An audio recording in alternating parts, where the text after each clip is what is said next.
오늘 본문의 말씀은 이 에레미야의 미래 예언입니다. 그래서 이제 그 나라가 어려워진 이 상황, 이 마지막 상황에 예언하는 내용이었습니다. 그 당시 역사를 보면 이 북이스라엘이 아시리아라는 나라에게 멸망을 당했습니다. 그리고 또한 이 아시리아 나라도 바벨론에게 멸망을 당하는 그런 일이 일어난 것이죠. 그래서 이 중동의 패자는 이제 바벨론으로 넘어가는, 바벨로니아라는 이런 나라로 넘어가는 것을 알 수 있습니다.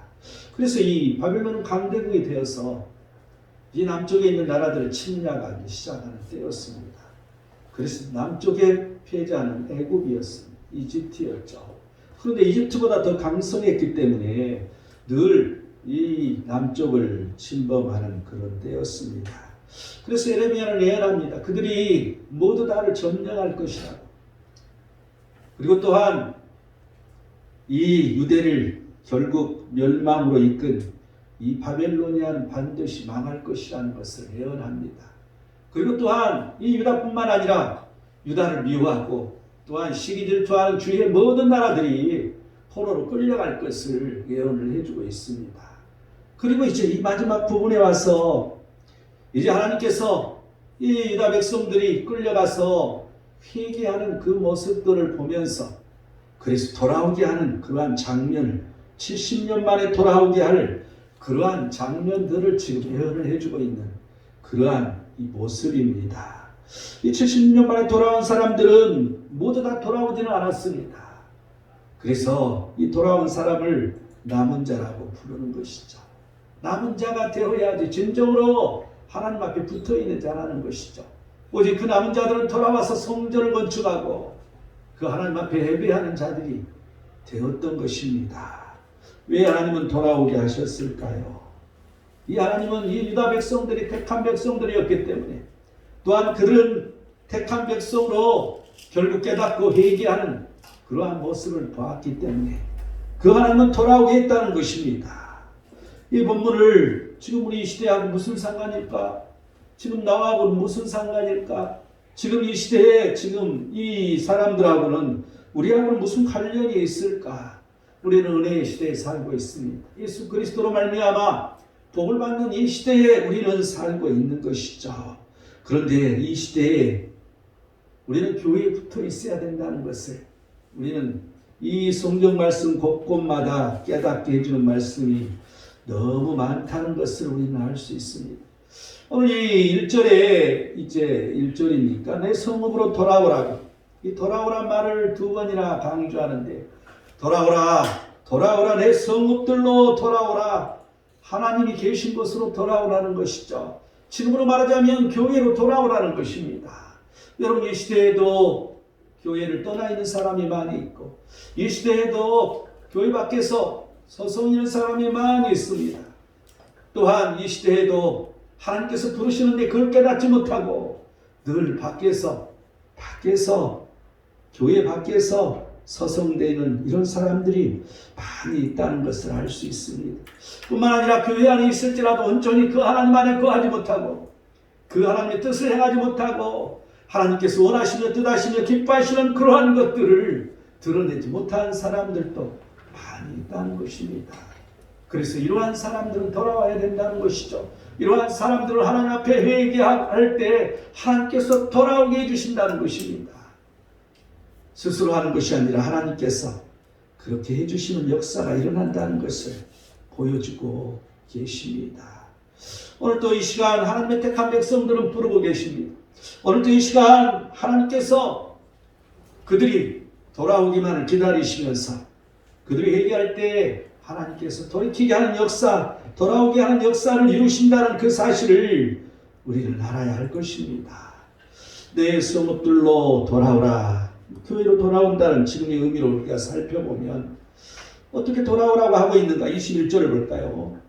처녀 이스라엘아 너희 이정표를 세우며 너희 편말을 만들고 큰 길 곧 네가 전에 가던 길을 마음에 두라. 돌아오라 내 성읍들로 돌아오라. 첫 번째는 이정표를 만들라는 거죠. 팻말을 두라는 거죠. 마음의 준비를 하라는 것입니다. 돌아오더라도 마음의 준비뿐만 아니라 계획을 세우라는 것이죠. 또한 두 번째로 내가 가던 길에 마음에 두라는 거죠.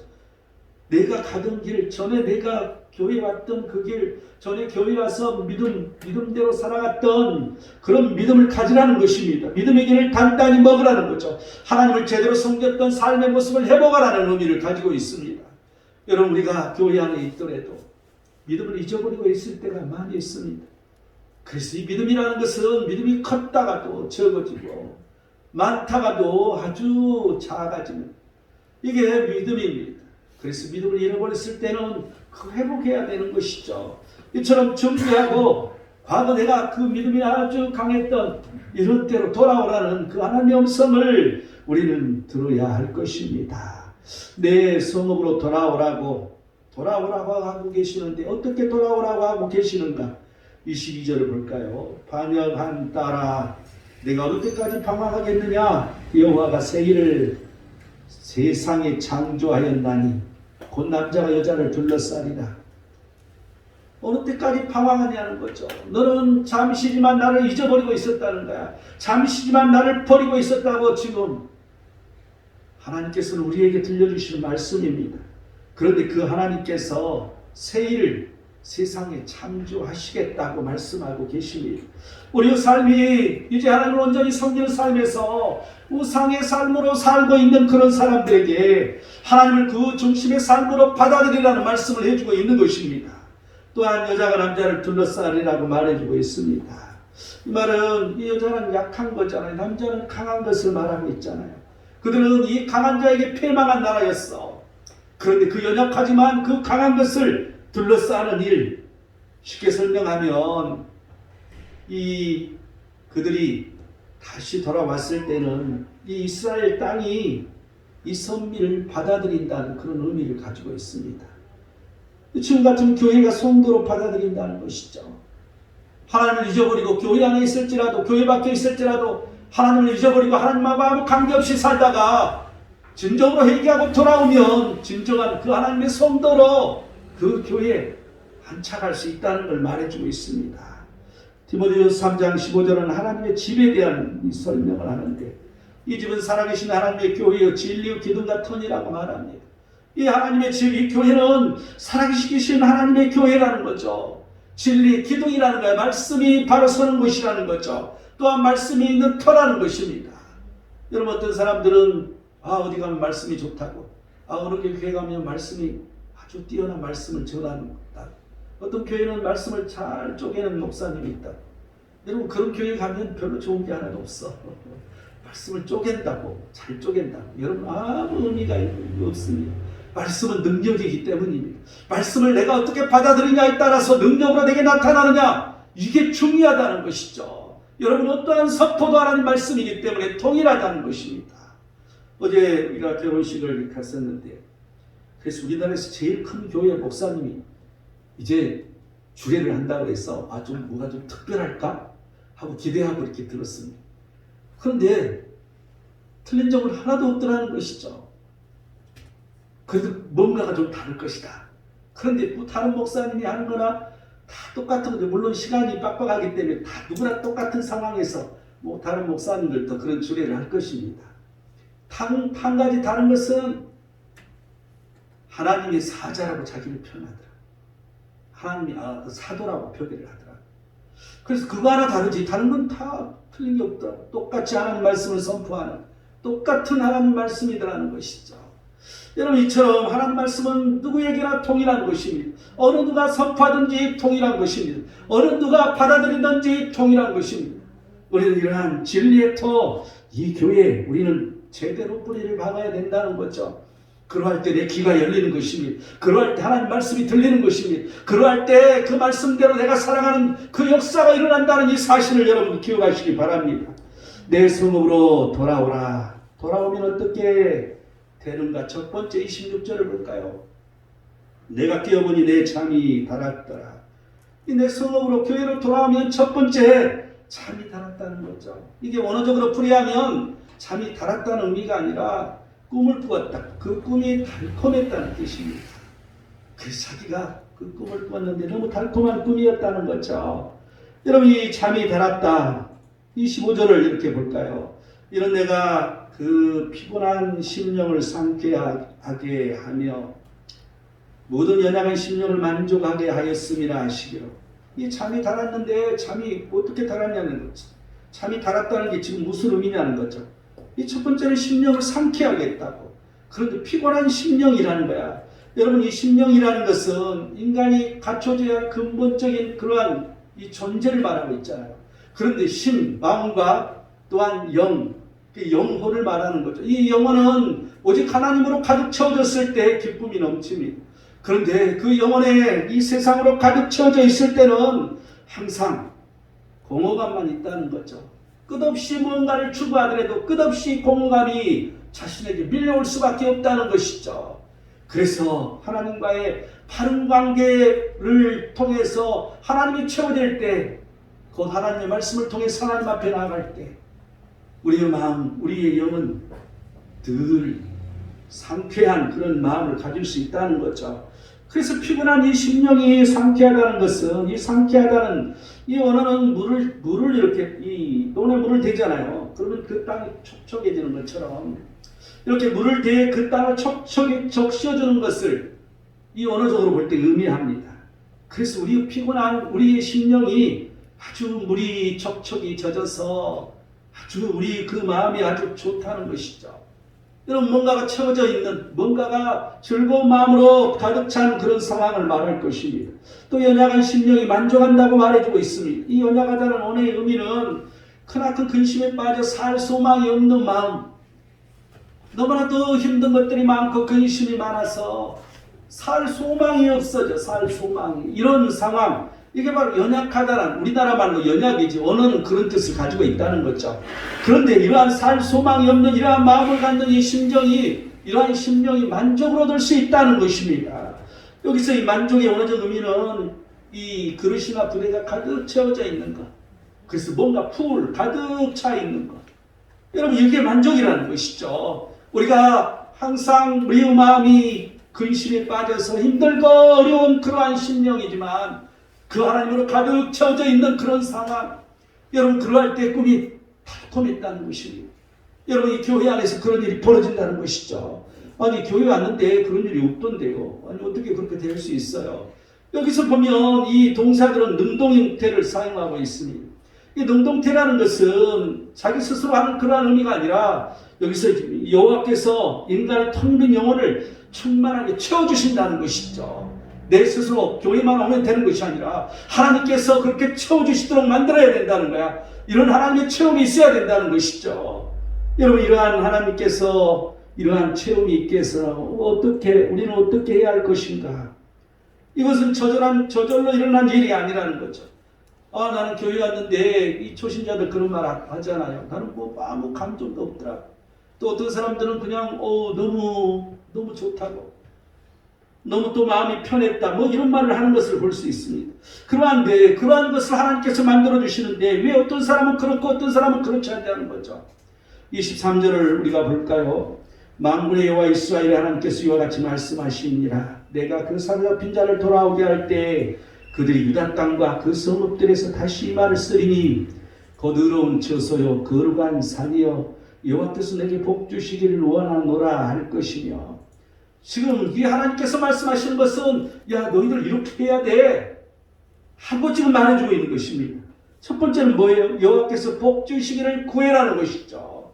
기도해라는 걸 말해주고 있습니다. 두 번째는 뭐예요? 의로운 처소 거룩한 산을 찾으라고 지금 말해주고 있습니다. 이렇게 구하면서, 복을 구하면서 의로운 처소요 거룩한 산을 찾는 이런 일을 행했을 때 그 하나님께서 채워주시는 그런 역사가 일어난다는 거죠. 이 의로운 처소라는 것은 무엇인가? 처소라는 것은 장소를 말해주고 있잖아요. 의롭다는 것은 이 하나님께서 택한 백성들이 있어야 할 그러한 장소를 말해주고 있습니다. 그래서 이 영적 양식이 풍성히 하나님의 임재로 채워져 있는 것, 쉽게 말하면 양식인 거죠. 말씀인 것이죠. 말씀이 풍성해서 그 말씀이 하나님의 임재가 이루어지는 이런 일이 일어나는 것을 말하는 거죠. 이 교회를 하나님이 임재하는 곳으로 느낄 때 이런 역사는 일어납니다. 또한 거룩한 산이라고 말해주고 있는데 이 거룩한 산이라는 것은 예루살렘 성전을 의미하고 있습니다. 그런데 이 의미는 거룩한 하나님의 임재 속에 거룩한 제사를 드리는 의미를 가지고 있습니다. 하나님 앞에 온전히 예배를 드리는 자에게 이런 일이 일어난다는 거죠. 하나님 앞에 그냥 내 혼과 영이 온전히 올인해서 그 속에 빠져 있어야 되는 거야. 우리가 예배하는데 내 생각이 가득 차 있고, 우리가 예배하는데 우리가 말씀 듣는데 내 생각으로 가득 차 있고, 말씀이 들리지 않습니다. 여러분, 말씀을 판단하고 말씀을 비난하고 말씀을 비평하고 아니면 말씀을 내 뜻대로만 받아들이는 이러한 현상이 나타나는 것이죠. 하지만 온전히 그 예배에 충만히 젖어 있으면 이러한 생각은 간 것 없고 오직 하나님 말씀만 정확하게 내 마음판을 새기고 그 말씀 따라 내가 이렇게 해야 되겠구나 하는 결단이 생긴다는 것입니다. 여러분, 이 교회는 성도들이 마땅히 거할 장소이고 이 교회는 거룩하게 예배드려야 할 장소야. 여러분, 이 거룩이라는 것은 구별을 말합니다. 여러분, 이 세상 사람들이 하지 않는 것처럼 이 세상 사람처럼 우리가 예배드리고 사는 것이 아니라 이 세상 사람이 하지 않는 것처럼 우리는 다르게 하나님 말씀만을 가지고 예배를 드려야 된다는 거죠.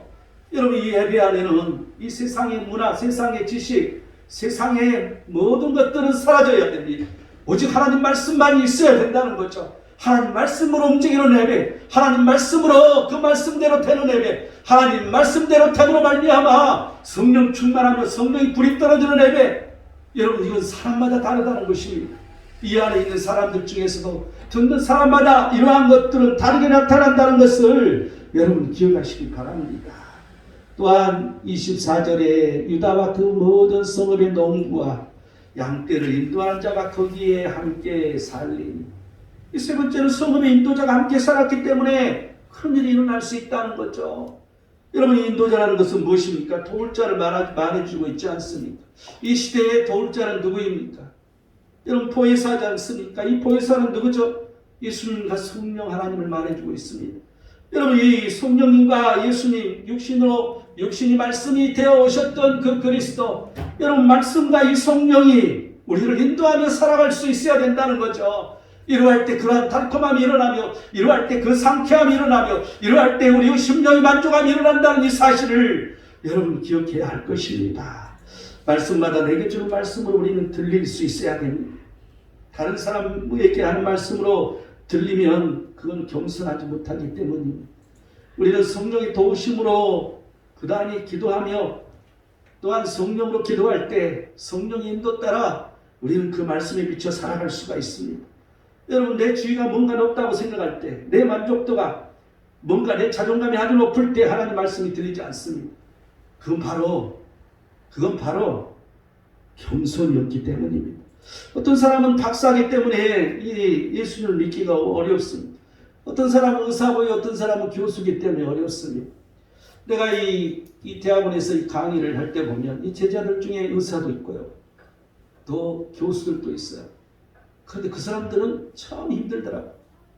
그래도 의사는 예수님 믿는 그런 선교단체 CCC랄지 이런 데서 단체에서 오는 의사들은 그래도 좀 낫더라고요. 그런데 이 말씀을 받아들이고 이 강의를 제대로 듣냐 안 듣냐, 그 사람들은 판단만 하고 있는 거야. 나도 교수인데 뭐. 그런데 전공이 다른 거죠. 다른 전공을 듣기 위해서 왔으면 그 강의를 제대로 낮은 마음으로 들어야 되는데 자기 자존감으로 듣더라는 것이죠. 여러분, 이러할 때 말씀이 들리지 않는다는 것입니다. 제대로 공부할 수 없다는 것입니다. 우리는 겸손하게 하나님 앞에 온유한 마음으로 설 때 귀가 열리는 귀한 역사가 일어납니다. 아버지, 우리는 이러한 모든 자로 그 하나님 앞에 바로 서 있어야 된다는 것이죠. 우리가 말씀을 듣는 것은 어떤 말씀이냐가 중요한 것이 아니라 현재 들려온 그 말씀을 듣고 지켜 행하는 이러한 결단이 중요하다는 사실입니다. 하나님께서는 그걸 원하고 계시기 때문입니다.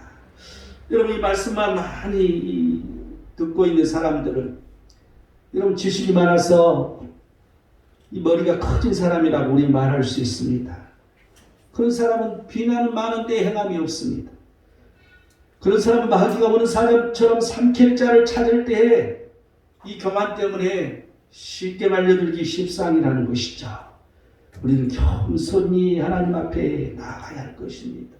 여러분, 말씀을 듣느냐, 들은 사람인가 듣지 않는 사람인가를 우리는 무엇을 보면 알 수 있냐면, 우리가 이 에베소 4장 11, 12절 나는 종종 이 말씀을 여러분에게 많이 했습니다. 이 목사가 있는 이유가 목사가 왜 있어야 되는가를 설명해 주고 있습니다. 이 첫 번째는 성도를 온전하게 한다는 거죠. 두 번째는 봉사일을 하게 한다는 거죠. 세 번째는 그리스도의 몸을 세우는 그러한 일을 한다는 거죠. 이 하나님께서 목사를 세우신 일은 성도들을 온전하게 하는 일을 합니다. 그래서 말씀을 선포하는 것이죠. 그런데 그 말씀을 듣는 자는 온전해져야 돼. 그런데 온전하지 못할 때가 많다는 거죠. 그런데 이 성장하는 사람은 봉사일을 자동적으로 하게 됩니다. 목사가 말씀을 선포하고 당신은 이렇게 해야 돼, 이렇게 해야 돼 말하지 않을지라도 당연히 그 말씀 속에 해야 할 일을 자기는 안다는 것이죠. 그래서 스스로 하나님께서 원하시며 하나님께서 뜻하시는 일이 무엇인지를 찾게 됩니다. 그래서 이 봉사일을 스스로 할 수 있는 사람이 성장하는 사람이 되는 거죠. 그리고 또한 그리스도의 몸인 교회로 세워지는 거죠. 이 교회는 세워지는 곳입니다. 이 교회는 그리스도의 몸이 되게 하는 것입니다. 이 교회는 그리스도와 각자가 연합되게 하는 거야. 그런데 이렇게 세워졌느냐 세워지지 않았느냐에 따라서 그 말씀을 제대로 들었느냐, 온전히 예배를 드렸느냐, 성장했느냐 성장하지 않았느냐, 아직도 어린아이냐 아니면 어른이냐 아니면 청년이냐, 우리는 이러한 것으로 살펴볼 수가 있습니다. 이사야 33절 18절에서 19절을 보면 이전 일을 기억하지 말며 옛날 일을 생각하지 말라고 말합니다. 보라, 내가 새 일을 행하리니 이제 나타날 것이라. 그래서 이 반드시 내가 광야의 길을 사막의 강을 내리니, 오직 예수 그리스도께서 오시면 그 옛날 것이 다 폐해지는 것이고 이제 그리스도께서 새 일을 행하시는 일이 일어난다는 거죠. 그래서 반드시 광야의 길이 나게 되고 이 사막의 강을 내는 그 역사가 일어난다고 이사야 선지자는 예언해주고 있는 것입니다. 우리는 그 예수 그리스도를 만날 때, 우리는 그 예수 그리스도와 더불어 함께 살 때, 그리스도께서 내 안에 계시고 내가 그리스도 안에 있을 때, 이러할 때 이 광야의 길이 나는 역사가, 사막에 강이 나는 이런 강물이 흘러가는 그러한 역사가 일어난다는 이 사실을 여러분 잊지 마시기 바랍니다. 내 성으로 돌아오라. 돌아오면 어떻게 되는가? 두 번째 28절을 우리 볼까요? 깨어서 그들을 뿌리 뽑으며 무너뜨리며 전복하며 멸망시키며 괴롭게 하는 것과 같이 내가 깨어서 그들을 세우며 심으리라. 여호와의 말씀이니라. 두 번째, 그 성읍으로 돌아오면, 온전히 교회에 있으면, 온전히 교회에서 예배드리는 자로 행하면 세우며 심어진다는 거죠. 하나님께서 세워주시고 하나님께서 뿌리를 내려 거기에 심어지게 하신다는 거야. 하나, 여기서 지금 이 본문 28절에서는 오중 심판이 들어있습니다. 뿌리를 뽑는다고, 또 무너뜨린다고, 또 전복한다고, 멸망시키겠다고, 괴롭게 한다고, 이 5개의 오중 심판, 이게 있는데 이런 주풍노도처럼 밀어닥치는 그 하나님의 심판, 그 심판하신 하나님께서 세워주시겠다는 거죠. 심게 해주시겠다는 거죠. 이런 역사가 일어난다고 지금 말씀을 해주고 있습니다. 왜 이렇게 될 수 있는가의 문제에서 그 여호와 하나님께서 하시려 하기 때문에 이렇게 세우며 심어진다는 거죠. 또한 27절을 보면 여호와의 말씀이니라. 보라, 내가 사람의 씨와 짐승의 씨를 이스라엘의 집과 유다 집에 뿌릴 날이 이르리니, 씨 뿌릴 날이 이르기 때문이라는 거죠. 여러분, 이 전적인 하나님의 은혜 없으면 심어지지도 않고 하나님의 긍휼하심이 있어야만 심어지고 세워진다는 거야. 내가 열심히 노력한다고 되는 것이 아니라, 내가 하려고 한다고 모든 것이 이루어지는 것이 아니라, 오직 그 하나님의 은혜 속에서 하나님의 그 담비가 쏟아져야 된다는 것을 지금 말해주고 있습니다. 호세아서 2장 23절을 보면 그를 이 땅에 심는다고, 또한 긍휼히 여김을 받지 못하는 그런 사람들을 긍휼히 여기신다고, 그리고 또한 그를 너는 내 백성이라고 이렇게 부르신다는 거죠. 그래서 그들이 이르기를 내 하나님이라고 말한다는 것입니다. 여러분, 우리는 늘 그 하나님이 나의 하나님이고, 또한 그 하나님께서 보시기에 내가 그분의 백성이 되는 그런 일이 있을 때 이 씨 뿌린 날이 온다는 것이죠. 이 세우며 심어지면 그렇다면 어떻게 되는 것일까? 29절에 보면 이제 아버지가 심포도를 먹었으므로 아들들이 이가 시리다. 이 말은 뭐냐면 이 조상 탓을 하는 거 말하는 거야.